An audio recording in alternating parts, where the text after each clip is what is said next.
This next conversation has us asking questions around pipeline surveillance in the Niger Delta and what it truly entails. Is it just about securing infrastructure, or is it more about investing in the infrastructures that we have within the Niger Delta region and across the country?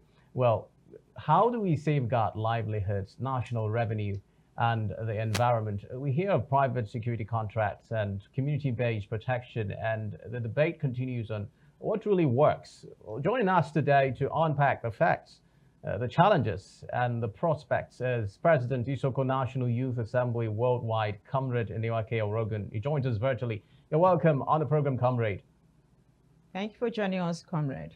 Comrade Eniwake Orogun. Thank you for having me once again. Good afternoon. All right, thank you very much for joining us. Well, the conversation around pipeline surveillance in the Niger Delta region is one that has lingered for a very long time.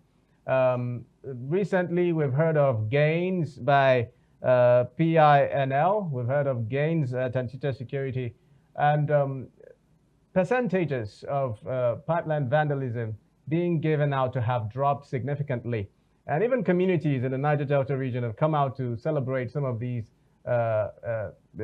Pipeline Infrastructure Nigeria Limited, PINL, surveillance teams for what they consider a good job done.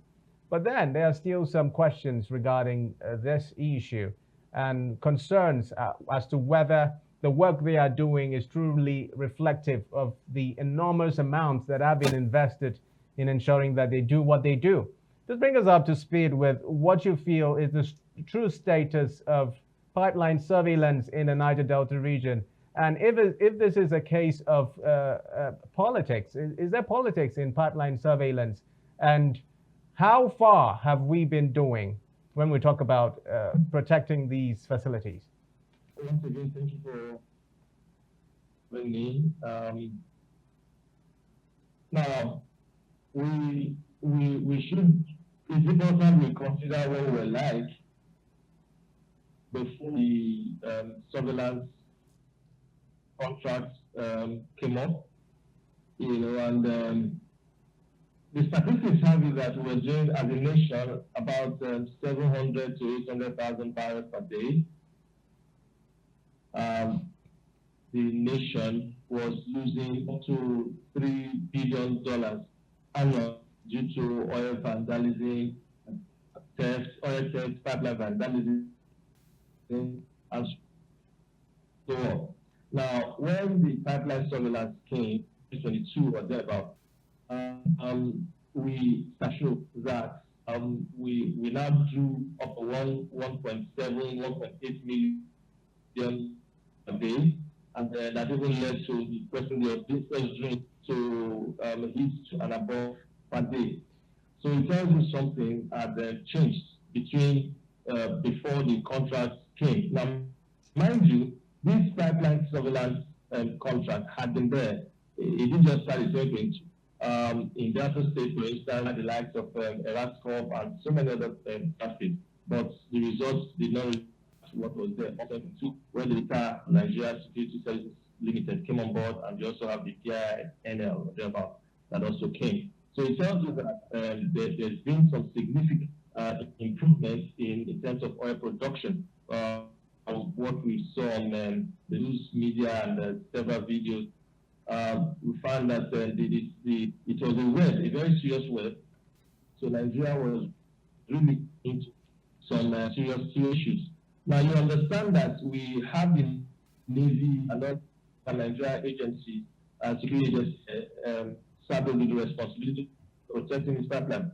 But then again, you have to now talk about where they knew this, and so the government, in its wisdom, thought it was necessary to have those that understood the terrain, like Antita Security Service. So beyond having the pipeline, we now get to see more engagement effect. All right, Mr. Eniwake.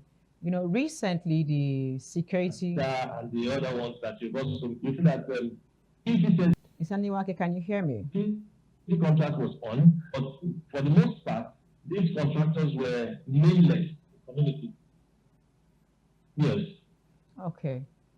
I'm asking a question that recently the Hello? security agencies, I can hear you.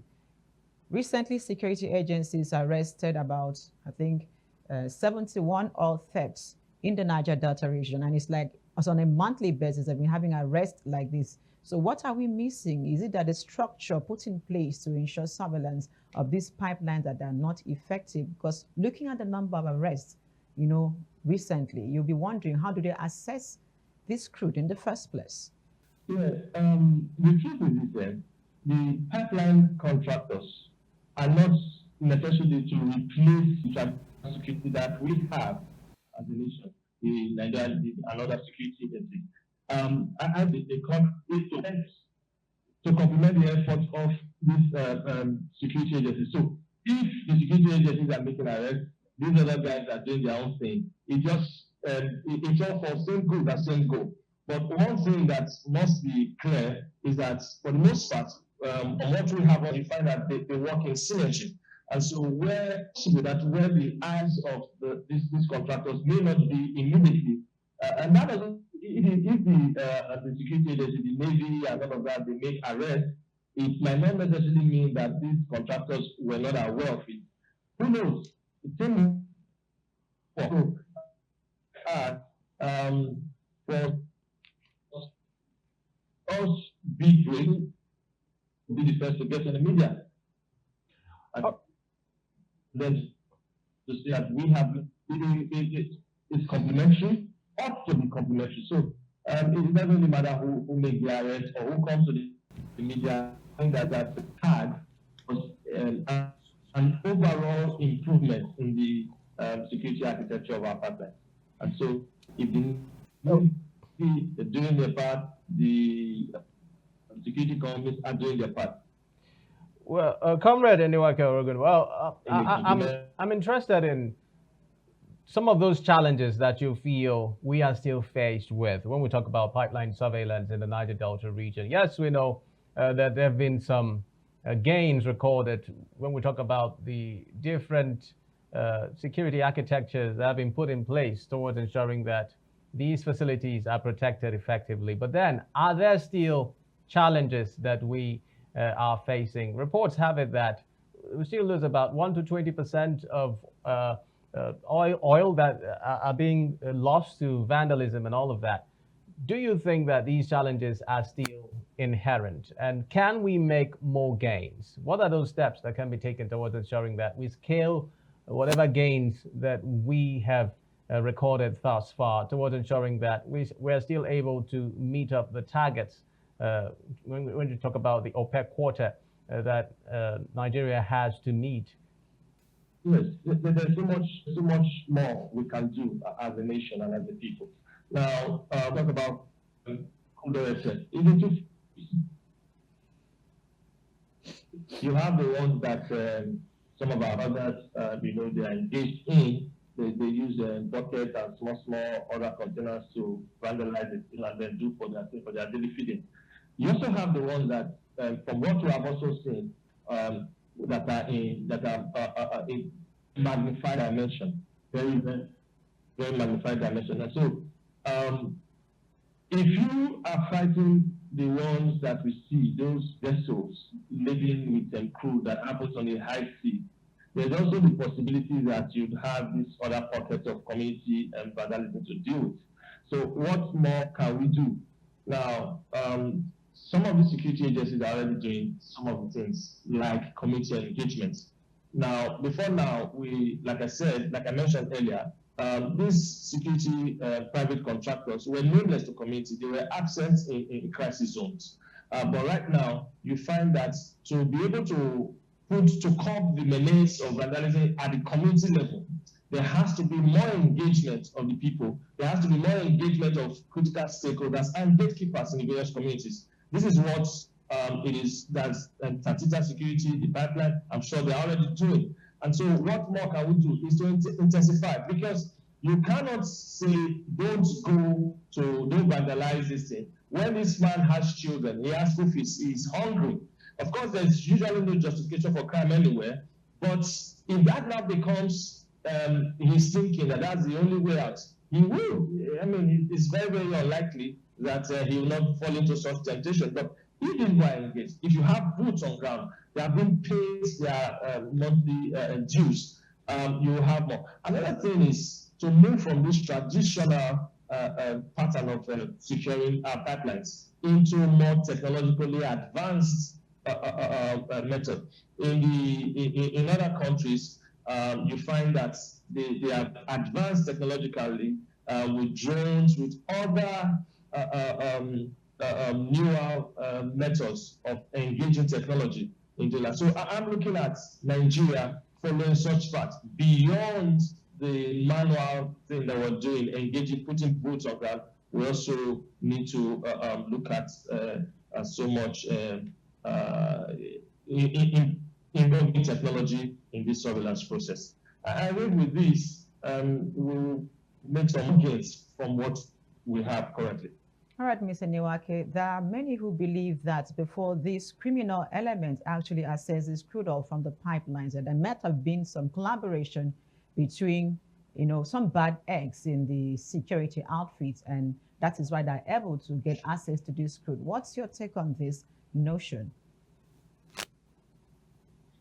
Well, you cannot rule out the possibility that there could be bad eggs in the security agencies, in a place where you have 1,000, 10,000, whatever number of people, you just may not be able to rule out such possibilities. However, with the gains we have seen, I'm more I'm more tempted to believe that we have more people who really wants to see this change in the positive direction. And so collaborating with these private security outfits looks more easier. It looks rather easier right now. The bad eggs will always be there, but certainly in a setting like that, you would expect that the good eggs will be far more than the bad eggs. And so the synergy will always work, and we're seeing results. I mean, before 2022, we're talking about 700,000, 800, and with shreds of dropping below. Today, we're talking about 1.8, 1.9, and the president is having this audacious fate that we could hit 2 million, 2.5 million. So it tells you that something is happening, even though you have you are likely to have such clogs that may want to clog the wheel of progress. But if the forces that want progress, the forces that are putting their all and their neck in line every day to see that these things works, are more than those that want to delay the whole process, you find out that progress is sure going to happen. Well, Comrade Eniwake, could you bring us up to speed with the hush-hush comments regarding whether these surveillance payments or contracts are supposed to pay for peace, or they are a method towards ensuring that some persons who are interested in what happens within the Niger Delta region are appeased so that there'll be some level of peace or decorum in the Niger Delta region? Do you think it is the contracts given are meant for compensation, or they are genuinely for the protection of these facilities? In the process of genuinely engaging indigenous contractors, you are also bringing peace to the region. I'll tell you what. If you look at Tantita made a publication recently that they have engaged over 10,000 youths across the Niger Delta. If you add those figures to the one that the pipeline security, pipeline surveillance, the PINL, they've also done, you see that a large number of our people have been engaged. And what you now find, the model that we see in Delta and Bayelsa and part of Rivers by Tantita, and of course other security, you find that it is communal engagement, community-based. And so you find those that have been engaged originating from the communities. So the people are in charge of protecting the pipelines in their domain, plus the PIA that came into effect whereby the more you produce, the more you earn for your state and for your community. So working in this direction has helped. Now, if it is to compensate certain persons, I do not entirely agree with that, because you want to ask questions before it came into force. What was it like? And secondly, how many people really can you compensate in that light? We have maybe 3-4 security companies across the Niger Delta. Are we saying that those that are due for compensation, those that really, I'm sure when you mean compensation, you are referring to the crisis era when we had the militancy and all that. They were far more than what we have right now. So in the process of securing these pipelines, you are restoring peace. And so I do not think it to compensate. Government was in a very dire need to see that our oil production, oil output was shut up, and so they had to find a way. All right. Engaging people that understand the terrain very well.